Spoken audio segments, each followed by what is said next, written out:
하나님 말씀 시편 147편 1절입니다. 구약성경 시편 147편 1절, 구약성경 페이지로는 907쪽.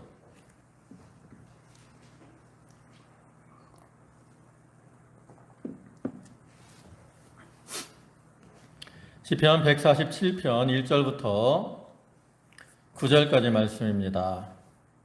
한 절씩 교독하겠습니다. 할렐루야. 우리 하나님께 찬양함이 선함이요 찬송함이 아름답고 마땅하도다.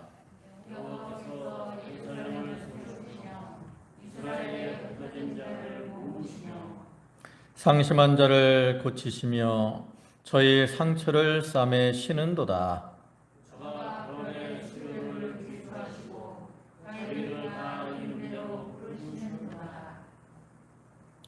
우리 주는 광대하시며 능력이 많으시며 그 지혜가 무궁하시도다.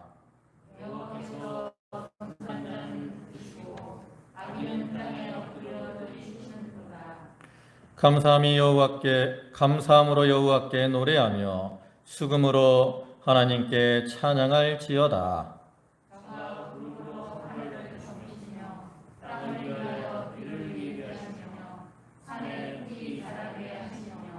구절은 다 같이 봅니다. 들짐승과 우는 까마귀 새끼에게 먹을 것을 주시는도다. 아멘. 여기 오늘 시편 147편을 보셨는데 이 시는 146편부터 150편까지 이어지는 그 할렐루야 시편의 하나로서 그 앞에 146편이 지난주에 말씀드린 것처럼 어떤 개인적인 감사 예배시에 해당한다면 그 뒤에 나오는 이 147편부터의 말씀은 그 민족 공동체적인 감사 예배시에 해당한다 그랬어요. 그래서 이 147편은 그 중에 첫 번째 것으로서 모든 피조물을 섭리하시고 통치하시는 하나님의 광대하심과 또 고통당하는 선민 이스라엘을 회복시키신 하나님의 권능과 은혜에 대한 찬양이 매우 감동적으로 묘사되고 있는 시입니다.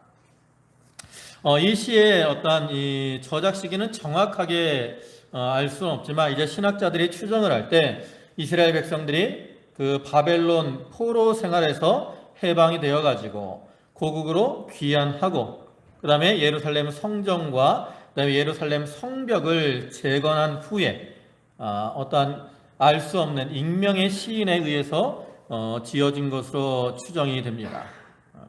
그래서 에스라와 느헤미야에 의해서 이제 국가 재건이 완성이 되고 그로 인해서 이제 이스라엘이 군사적으로나 사회적으로나 경제적으로 좀 회복이 되고 안정을 누리게 되었을 때 시인은 그러한 이스라엘의 회복이 자기들의 노력에 의해서 이루어진 것이 아니라 전적으로 하나님의 무한하신 능력, 은혜로 이루어진 것을 고백하면서 그 하나님께 감사의 찬송을 올리고 있다라는 거죠. 그래서 이 시는 중간에 이제 보면 하나님을 찬양하라라는 이러한 구절을 이렇게 기준으로 크게 세 연으로 나누어집니다.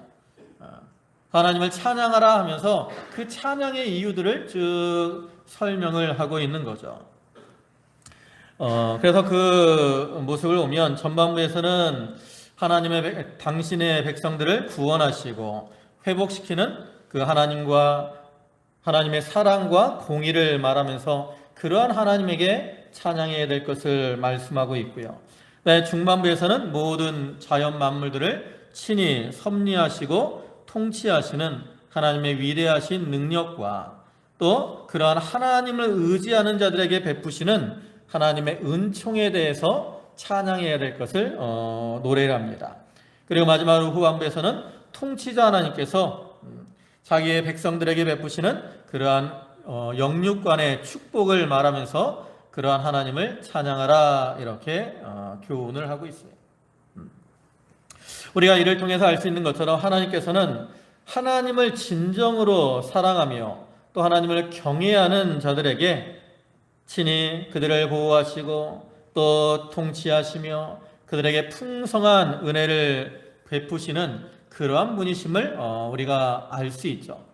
그럴 때 우리도 그러한 하나님, 능력의 하나님, 은혜의 하나님, 또 사랑의 하나님, 구원의 하나님, 이런 하나님을 생각할 때 우리가 하나님께 찬양을 돌려드리는 것이 너무나도 당연합니다. 그리고 여기 나타나는 이러한 하나님의 통치와 은혜는 이제 궁극적으로는 이 주님의 재림으로 인해 이루어지는 그 하나님 나라에서 성취가 되지만, 지금도 하나님께서 과거에 이렇게 통치하시고 은혜를 베풀어 주셨듯이 지금도 또 앞으로도 우리를 다스려 주시고 보호해 주시고 또 이러한 은혜를 우리에게 베풀어 주시는 거예요. 그래서 우리가 그러한 하나님을 바라보고 그러한 하나님께 소망을 두고 우리도 이 시인과 같이 감사함으로 기쁨으로 하나님을 찬양하는 자들이 되어야 되는 겁니다. 강해서를 보면 오늘 본문은 6대지로 전체적으로 나뉩니다. 첫째 대지는 1절로 3절, 여호와는 이스라엘을 세워주시고 상한 자를 고쳐주심. 그 다음에 둘째 대지는 4절로 5절, 하나님의 지혜가 무궁하심을 찬양함. 그 다음에 셋째 대지는 6절로 9절, 여호와는 성도와 만물을 기르시고 악인을 심판하심. 그 다음에 넷째 대지는 10절로 11절, 여호와는 말의 힘과 사람의 다리를 기뻐하지 않으심. 다섯째 대지는 11절로 14절, 여호와는 시온에 거하는 자에게 복을 주심. 그 다음에 여섯째 대지는 여호와께서는 말씀을 주시고 그대로 일하심. 15절부터 20절까지 말씀입니다. 이러한 내용인데 오늘은 9절까지만 일단 보도록 하시겠습니다. 이제 1절에 보시면 할렐루야 우리 하나님께 찬양함이 선함이요 찬송함이 아름답고 마땅하도다.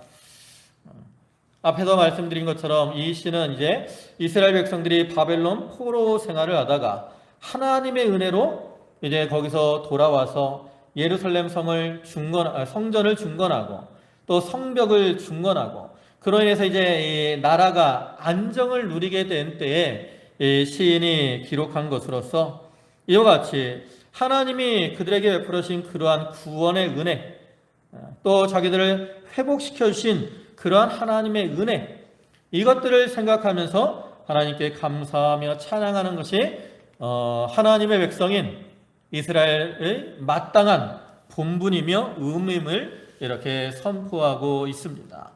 이러한 시인의 이 찬양과 같이 오늘날 우리 인생들이 하나님을 찬양하는 것이 참으로 선하고 아름다운 일이며 하나님의 백성인 우리의 마땅한 의무이며 본분이라고 할 수 있죠. 이사야 43장 거기 20절의 말씀을 보면 이 백성은 내가 나를 위하여 지었나니 나의 찬송을 부르게 하려 합니다 그랬어요. 하나님이 우리를 찬송을 하도록 우리를 지으셨기 때문에 우리가 하나님을 찬양하는 것이 우리의 성도들의 마땅한 본분이고 그것이 하나님 보시기에 선하고 아름다운 거라는 거죠. 또한 마땅한 일이라는 거예요. 그러면서 이제 시인은 왜 그러면 하나님을 우리가 찬양해야 되느냐? 그러한 찬양의 이유들을 이제 쭉 이어서 설명을 합니다. 그래서 2절 보시면 여호와께서 예루살렘을 세우시며 이스라엘의 흩어진 자를 모으시며 상심한 자를 고치시며 저희 상처를 싸매시는도다. 그래서 하나님을 찬양해야 되는 이유로서 무엇을 말하냐면 회복시켜 주시는 하나님을 이렇게 말씀을 하고 있습니다. 하나님은 자기 백성을 회복시켜 주시는 분이시기 때문에 그러한 하나님을 찬양하라 이렇게 시인이 권고를 하는 거죠. 이스라엘 백성들이 하나님 앞에 범죄함으로 인해서 어떻게 됐습니까? 예루살렘 성이 회파가 됐어요. 또 이스라엘 백성들은 다 사방으로 흩어지게 되었습니다. 그뿐만 아니라 그로 인해서 이스라엘 백성들이 바벨론의 포로로 잡혀가게 되었고 거기서 어떻게 됐어요? 그들은 마음이 상한 가운데 슬픔에 빠져 있었고 고통을 당하고 있었다라는 거죠. 이스라엘의 그러한 고통의 모습을 보면 그 시편 137편 1절부터 4절까지 이렇게 말씀을 하잖아요. 우리가 바벨론의 여러 강변 거기에 앉아서 시온을 기억하며 울었도다. 그 중에 버더나무에 우리가 우리의 수금을 걸었나니 이는 우리를 사로잡은 자가 거기서 우리에게 노래를 청하며 우리를 황폐케 한 자가 기쁨을 청하고 자기들을 위하여 시온 노래 중 하나를 노래하라 함이로다. 우리가 이방에 있어서 어찌 여호와의 노래를 부를꼬 그랬습니다. 이스라엘 백성들이 이렇게 포로로 잡혀감으로 바벨론의 여러 강변에 흩어지게 된 거예요. 여러 지역으로 흩어져가지고 그들이 그 강변에서 이제 자기들의 죄를 찾아서 회개하면서 하나님 앞에 눈물로 기도를 한 거죠. 이와 같이 그들은 자기들의 죄악으로 인해서 참 많은 그들이 의지하던 것들이 깨어지고 흩어지고 상처를 입고 고통을 당하게 되고 말았어요. 예레미야 1장을 보면 하나님이 예레미야를 부르시면서 예레미야에게 뭐라고 말씀하십니까? 네가 뭐라 그래요? 뽑으며 파괴하며 그랬어요. 죄를 지은 자들은 하나님이 어떻게 해요? 뽑으시고 파괴를 하는 거예요. 근데 하나님은 거기서 끝나는 게 아니라 그랬잖아요. 하나님 거기서 뽑으며 죄로 인해서 파괴를 하지만 그 다음에 하나님이 또 뭘 하셔요? 심으며 건설하게 하는 일을 하게 한다라고 예레미야에게 말씀하신 것처럼 하나님은 죄를 범하면 이렇게 회파하시고 흩으시고 또 슬프게 하시고 또 상처를 주시는, 그러나 이제 회개하고 돌이키면 어떻게 합니까? 하나님은 회복시켜 주신다. 그래서 회파되었던 예루살렘을 하나님이 다시 세워주셔요. 그래서 역사적으로 보면 이스라엘 백성들이 이제 3차에 걸쳐서 바벨론 포로에서 돌아오게 되는데 1차에서 돌아와서 뭐래요? 성전을 건축하잖아요. 성전을 건축하다 이제 중단하긴 하지만 어쨌든 그들이 또 그 이후에 예루살렘 성전을 건축을 합니다. 그리고 이제 2차에서는 예스라를 통해서 하나님 말씀을 통해서 이스라엘 백성들이 이제 바로 율법을 세워나가는 일을 하죠. 그 다음에 3차에서 이제 BC 444년에 느헤미야의 인도하에 이스라엘 백성들이 3차 포로 귀환을 하게 되는데 그 3차 포로 귀환 때는 뭘 해요? 예루살렘 성벽을 재건하게 되죠. 하나님이 이처럼 그들을 다시 돌아오게 하셔가지고 그 무너졌던 예루살렘 성전 또 성벽 이런 것들을 다시 세워주셨어요. 또 이스라엘의 흩어진 자를 하나님이 모아주셨습니다. 포로가 되어서 이 바벨론 사방에 흩어졌던 그 이스라엘 백성들을 하나님이 어떻게 하셨어요? 다 그 자리에서 다시 불러 모아가지고 그 가나안 땅으로 돌아오게 해주신 거죠. 그것도 이제 스룹바벨의 인도를 따른 1차, 에스라의 인도를 따른 2차, 또 느헤미야의 인도를 따른 3차에 걸쳐서 이스라엘 백성들이 본토로 귀환을 하게 하죠. 이렇게 흩어졌던 자들을 하나님 모아주셨어요. 또 이렇게 흩어짐으로 마음이 상심하고 또 상처 입었던 그들의 심령을 하나님이 어떻게 하셨어요? 싸매주셨다고. 죄를 범하면 하나님은 아프게 하시는 그러한 하나님이시지만 또한 하나님은 싸매주시고 고쳐주시는 그런 하나님이 되신다고. 이러한 회복의 하나님, 시인은 그러한 하나님의 회복의 은혜를 실제적으로 체험을 한 거예요. 그래서 그러한 하나님의 은혜를 생각하면서 그 하나님께 감사와 찬송을 돌리라 이렇게 말씀을 하고 있죠. 오늘날에도 하나님께서 우리 하나님의 백성들을 이 흩어져 있는 우리들을 불러 모아주시고 또 우리를 회복시켜 주시는 그런 하나님이 되십니다. 우리가 하나님을 떠나 잘못된 길로 갈 때는 하나님이 우리를 치시기도 하시고 징계도 하셔요. 그러나 우리가 회개하고 돌이키면 하나님은 그 사랑으로 우리를 품으셔가지고 우리를 치료해 주시고 또 우리의 상처를 싸매 주시고 회복시켜 주시는 그러한 하나님입니다. 그래서 우리가 그러한 하나님을 생각할 때 우리도 이 시인과 같이 하나님께 감사와 찬송을 돌려드려야 되는 거죠. 그 다음에 4절에는 저가 별의 수요를 계수하시고 저희를 다 이름대로 부르시는도다. 여기 4절부터의 말씀은 뭐냐면 그 하나님의 어떠한 사랑과 그 다음에 지혜가 무궁하신 그러한 분이시기 때문에 하나님을 찬양하라 이렇게 말을 합니다. 여기 하나님이 별의 수요를 계수하시고 저희를 다 이름대로 부르셨다 그랬는데, 우리 인간들이 이제 과학이 많이 발달해 가지고 사람들이 우주로 나가잖아요. 그래서 이제 하늘의 별들을 이제 많이 봅니다. 별들이 어디 있고 뭐 은하수가 얼마나 퍼져 있고. 그러나 아직도 사람들은 우주에 있는 모든 별들을 세지 못하죠. 그러나 하나님은 그 당신이 만드신 그 하늘의 일월 성신 그 수를 다 아십니다. 그 수를 다 아실 뿐만 아니라 그 별의 이름까지도 다 알고 계시는 분이죠. 그만큼 지혜가 풍성한 거예요. 근데 여기서 별이라는 것은 단순히 실제 보이는 별만을 의미하는 게 아닙니다.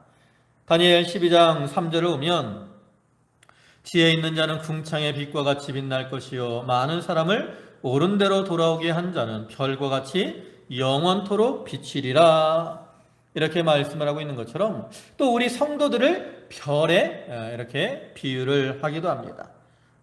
그러니까 여기서 이 말은 결국 영적으로 해석하면 뭐예요? 하나님이 그 별, 우리 성도들을 다 아시고 그 이름을 기억하시고 불러주신다라는 거예요.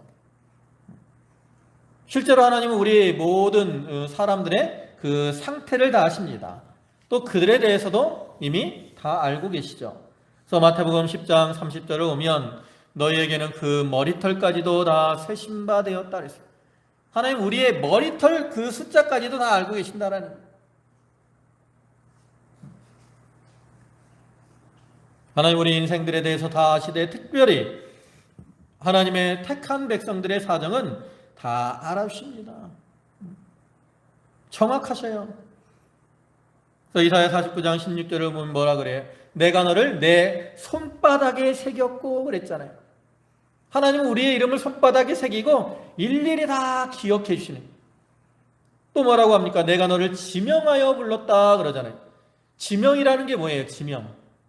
손가락으로 가리키는 거예요. 근데 실제로는 그 이름을 가리키는, 지명이라는 걸 손가락으로 가리키면서 이름까지 부르는 걸 말하는 거라고. 그러니까 하나님은 우리에 대해서 일일이 다 아셔요. 우리의 이름도 아시고 우리의 처지와 형편도 다 아십니다. 그럼 하나님 왜 우리를 이렇게 알아주시느냐? 우리를 사랑하시기 때문에 알아주시는 거예요. 하나님이 우리를 사랑하시기 때문에 우리에게 특별한 관심을 가지시고, 그래서 우리의 이름을 아시고 또 우리의 처지와 형편을 다 아십니다. 그래서 역사적으로 하나님이 그렇게 다 아시기 때문에 이스라엘 사방에 흩어져 있던 이스라엘 백성들을 빠짐없이 부르셔가지고 그 본토로 돌아오게 하신 거예요. 거기서 안 돌아온 사람은 하나님이 몰라서 안 부른 게 아니야. 왜 안 돌아왔어요? 자기가 안 건 거지. 하나님은 이스라엘 유다 민족으로 다 돌아가라고 했다고. 고레스 왕의 도서를 통해서 유다 민족으로 다 돌아가라고 했습니다. 근데 그중에 이제 안 돌아간 사람이 있죠.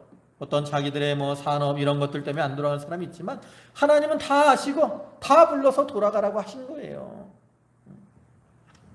오늘날에도 마찬가지죠.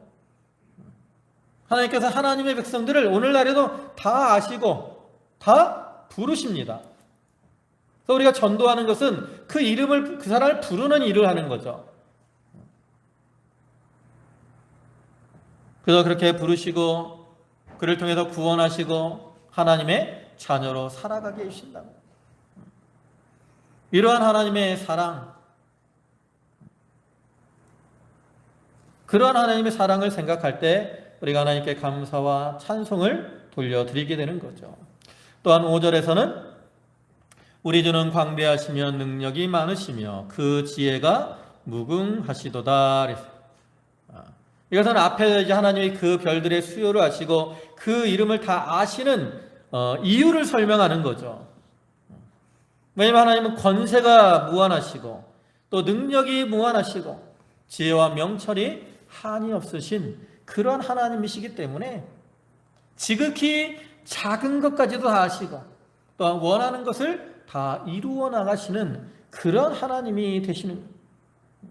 그래서 하나님이 그 무한하신 그 지혜와 또 능력으로서 일월 성신을 창조하셨고 또 지금도 그것들을 이렇게 참 다스리시고 주관하시고 섭리에 나아가시는 거죠.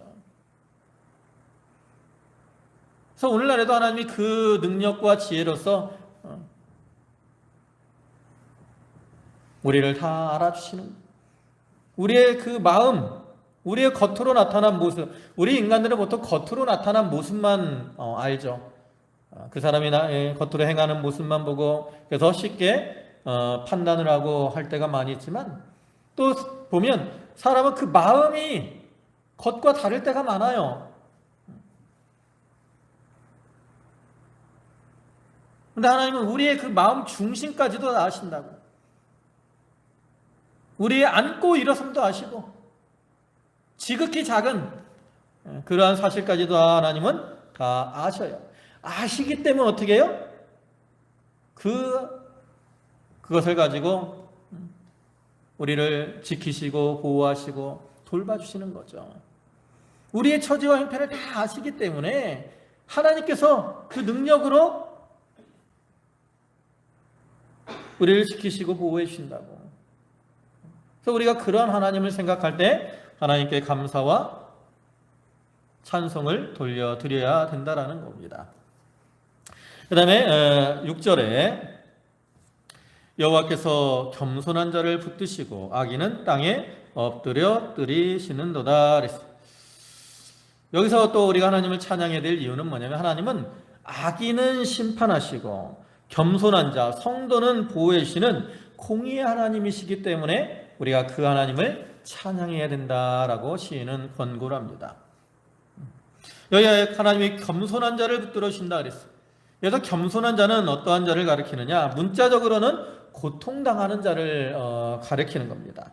그래서 1차적으로는 고난당하는 의로운 사람들을 가리키는 것이고요. 더 나아가서는 자기의 연약함과 어떤 부족함, 한계를 깨닫고 하나님 앞에서 하나님의 뜻에 순종하며 사는 이러한 자들을 가리키는 겁니다. 하나님은 의로운 자가 하나님의 백성이 고난을 받을 때 그러한 자를 붙들어 주십니다. 하나님은 하나님의 백성 하나라도 땅에 떨어지는 것이 하나님의 뜻이 아니라 그랬어요.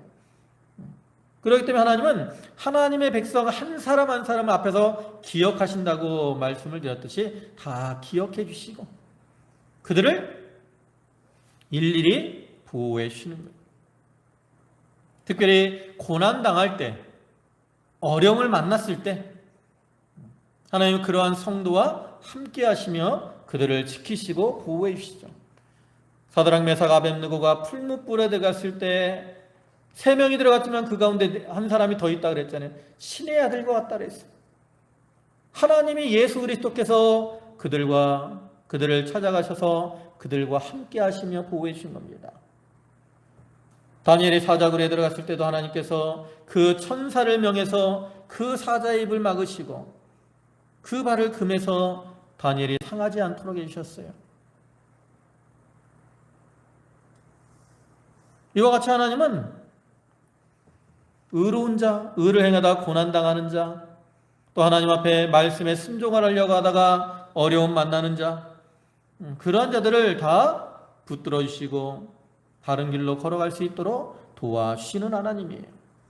우리가 앞에서 보면 145편 14절에서는 이렇게 말씀하죠. 여호와께서는 모든 넘어지는 자를 붙드시며 비굴한 자를 일으키시는도다. 이와 같이 넘어지는 자, 또 비굴한 자는 여기서 말씀에 순종하다가 낮아진 자를 가리킨다 그랬잖아요. 그런 자들을 하나님 붙들어서 일으켜 주십니다. 또 146편 8절과 9절에서는 여호와께서 소경의 눈을 여시며 여호와께서 비굴한 자를 일으키시며 여호와께서 의인을 사랑하시며 여호와께서 객을 보호하시며 고아와 과부를 붙드시고 그랬어요. 이처럼 소경, 비굴한 자, 또 의인, 객, 고아, 과부 이렇게 연약하고 부족한 자들 하나님이 그들을 어떻게 해요? 지켜주시고 보호하시고 붙들어 주신다라는 거죠. 하나님의 이와 같이 하나님 앞에 겸손하게 또 의를 행하는 자들을 하나님이 붙들어 주십니다. 반면에 또 악인은 어떻게 한다 그랬습니까? 땅에 엎드려 뜨리시는도다 그랬습니다. 이와 같이 하나님은 하나님을 대적하고 성도를 핍박하는 악인들, 그러한 자들은 어떻게 해요? 땅에 엎드려 뜨리시고 또 멸망의 일로 가도록 인도하시는 그러한 하나님이죠. 146편에서는 악인은 구부러진 길로 간다 그래서 구부러진 길로. 하나님이 일부러 그들을 구부러진 길로 인도한다는 게 아니라 악인들은 원래 이 구부러진 길로 가는 걸 좋아하는 거예요. 자기들이 구부러진 길로 잘못된 길로 가는 걸 좋아한다고. 근데 성도들은 하나님이 이렇게 구부러진 길로 가고 잘못된 길로 가면 어떻게 해요? 막으시고 징계를 하셔요. 우리가 요즘 새벽 예배 때 민수기 말씀을 외우는데 거기 보면 발람이라는 선지자가 나오잖아요. 거기 보면 이제 발람이 하나님의 선지자라고 표현이 되어 있는데 실제로는 이제 하나님의 선지자가 아니고 우상을 섬기는 사람인데 하나님 발람이 잘못된 길로 가니까 어떻게 해요? 나귀를 통해서 그 길을 막으신다고. 하나님이 발람에게 이스라엘을 저주하러 가지 말라 그랬거든요. 근데 발람이 욕심 때문에 가려 그래. 그러니까 이제 발락이 두 번째 청하니까 발람이 가고 싶은 마음을 가지고 하나님 가야 되겠습니까? 가지 말아야 되겠습니까? 그런다. 그러니까 마음속에 이미 욕심을 품은 걸 알기 때문에 하나님이 어떻게 해요? 그럼 가라 그런다고. 근데 가는데 나귀가 처음에 길이 아닌 밭으로 들어가는 거예요. 왜? 여호와의 사자가 칼을 빼고 들고 있었거든. 그러니까 나귀가 그걸 영으로 하나님이 나귀의 눈을 열어갖고 그걸 보게 한 거예요. 그러니까 나귀가 죽겠으니까 어떻게 돼요? 길이 아닌 밭으로 들어가. 발람은 영의 눈이 어두우니까 어떻게 해요? 나귀를 때린다. 좀 더 가니까 어떻게 돼요? 이제 이렇게 길이 좁고 벽에 이제 옆에 담이 있어요. 담이. 그 여호와의 사자는 가운데 있다고. 가운데로 가면 죽어. 그 어떻게 해요? 나귀가 벽에 붙어서 간다고. 그러다가 발람의 발을 상하게 하죠. 그러니까 또 나귀를 때리는 거예요. 세 번째는 이제 길이 완전히 좁아져서 여호와의 사자가 가로막고 있으니까 갈 수가 없어. 나귀가 어떻게 해요? 땅에 엎드려지는 거야. 더 가면 죽으니까. 근데 발람은 그걸 알지 못하고 어떻게 해요? 또 나귀를 때린다. 그러니까 하나님이 나귀의 입을 열어가지고 발람을 책망하시죠. 내가 어느 때까지 당신에게 이렇게 행한 적이 있습니까? 그리고 하나님이 이제 발람의 눈을 열어서 여호와의 사자를 보게 하는데 이렇게 하나님은 어떻게 하든지 하나님의 백성들은 잘못된 길로 가지 않도록 하기 위해서 막으시는 거야. 막으시는 거. 근데 악인들은 어떻게 해요? 그냥 내버려 두시는 거야. 왜? 어차피 그 길로 가다 망할 거니까.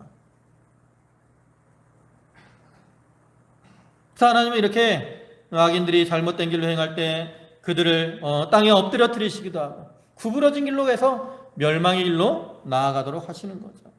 이것이 하나님의 공의라고.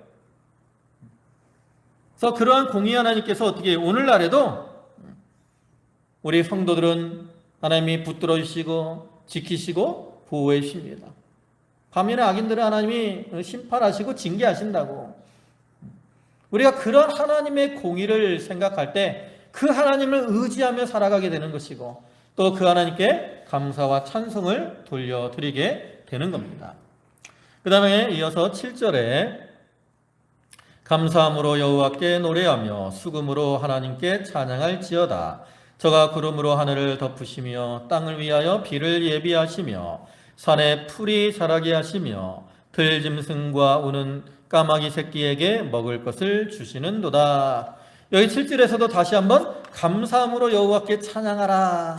수금으로 하나님께 찬양하라 그러잖아요. 하나님을 찬양하라고 권고를 합니다. 그러면서 이어서 또 왜 하나님을 찬양해야 되느냐?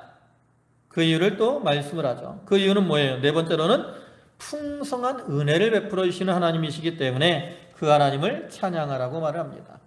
여기 보면 특별히 하나님께서 구름으로 하늘을 덮으시며 땅을 위하여 비를 예비하셨다 그랬어요. 또 산에 풀이 자라게 하시며 들짐승과 우는 까마귀 새끼에게 먹을 것을 주신다 그랬어요. 이것은 하나님이 자연 만물들에게 풍성한 은혜를 주시는 것을 가르치죠. 들짐승, 까마귀. 특별히 까마귀는 어떤 짐승이에요? 레위기를 보면 까마귀는 부정한 짐승입니다. 부정한 짐승. 그런데 이렇게 부정한 짐승인 까마귀까지 하나님이 먹을 것을 주신다고. 그러면 이러한 표현은 어떤 의미를 함축하고 있느냐? 하나님께서 이렇게 부정한 그 까마귀 새끼, 하찮은 미물, 들짐승, 그들에게 이러한 풍성한 은혜를 주신다면 하나님의 백성인 우리에게는 얼마나 큰 은혜를 주겠느냐? 너희가 그것을 생각하면서 우리에게 풍성한 은혜를 주시는 그런 하나님을 기억하고 그 하나님께 찬양을 해라. 그것이 너무나도 마땅한 것이다. 이렇게 시인이 권고를 하는 거죠. 그래서 예수님께서도 마태복음 6장 26절부터 말씀을 보면 이렇게 말씀을 합니다. 공중의 새를 보라. 심지도 않고 거두지도 않고 창고에 모아 들이지도 아니하되 너희 천부께서 기르시나니 너희는 이것들보다 귀하지 아니하냐. 너희 중에 누가 염려함으로 그 키를 한 자나 더할 수 있느냐. 또 너희가 어찌 의복을 위하여 염려하느냐. 들의 백합화가 어떻게 자라는가 생각하여 보라. 수고도 아니하고 길쌈도 아니하느니라. 그러나 내가 너희에게 말하노니 솔로몬의 모든 영광으로도 입은 것이 이 꽃 하나만 갖지 못하였느니라. 오늘 있다가 내일 아궁이에 던지는 들풀도 하나님이 이렇게 입히시거든 하물며 너희일까 보냐. 믿음이 적은 자들아 그랬어. 이 말은 뭡니까? 공중에 나는 새를 먹여주시고 들의 꽃을 입혀주시는 하나님께서 하나님의 사랑하는 백성인 너희에게 당연히 먹을 것도 주시고 입을 것도 주시고 은혜를 주시지 않겠느냐. 이러한 말씀이거든요. 그래서 우리가 이렇게 사랑하는 자들에게 천하 만물들에게 은혜를 주는 것처럼 사랑하는 자들에게 특별한 은혜를 베풀어 주시는 그러한 하나님, 그 하나님을 기억하고 하나님께 감사와 찬송을 돌려드려야 된다라고 시인이 이렇게 권고를 하고 있는 겁니다. 그래서 우리가 이러한 말씀들을 기억하면서 이렇게 회복시켜 주시는 하나님, 또 사랑과 지혜의 하나님, 또 공의의 하나님, 또 우리에게 은혜를 베풀어 주시는 은혜의 하나님, 우리가 이러한 하나님을 기억하면서 우리도 시인과 같이 하나님께 감사와 찬송을 돌려드리는 그러한 성도들이 다 되도록 해야 되겠습니다. 기도하시겠습니다. 만유의 주가 되시고 만복의 근원이 되신 아버지 하나님, 여호와께 감사하며 여호와를 찬양하라 했습니다. 아버지 하나님, 하나님께서 저희를 사랑하셔서 아버지 하나님, 비록 우리가 죄를 범하면 징계하시지만 또 다시 회복시켜 주시고 또 공의의 하나님이 되셔서 우리 겸손한 자들을 붙들어 주시고 악인들은 심판하시며 또 이렇게 만물들에게 은혜를 주시는 것처럼 우리에게 은혜를 베풀어 주시는 그러한 하나님, 또 지혜와 사랑의 하나님, 그 하나님을 기억하며 시인이 이렇게 하나님께 감사와 찬송을 돌렸던 것처럼 오늘날 우리도 이렇게 늘 저의 마음과 뜻과 정성을 다해서 하나님을 찬양하는 삶을 살아가게 하여 주시옵소서. 아버지 하나님, 비록 이 세상이 혼란하고 저희가 그 가운데서 많은 어려움을 당하지만 하나님께서 그 가운데서도 우리를 지키시고 보호하여 주실 줄 믿습니다. 그 믿음 가운데 살아가게 하시고 또 감사와 찬양으로 하나님께 영광 돌리는 우리 모든 성도들 되게 하여 주시옵소서. 예수님의 이름으로 기도 올리옵나이다. 아멘.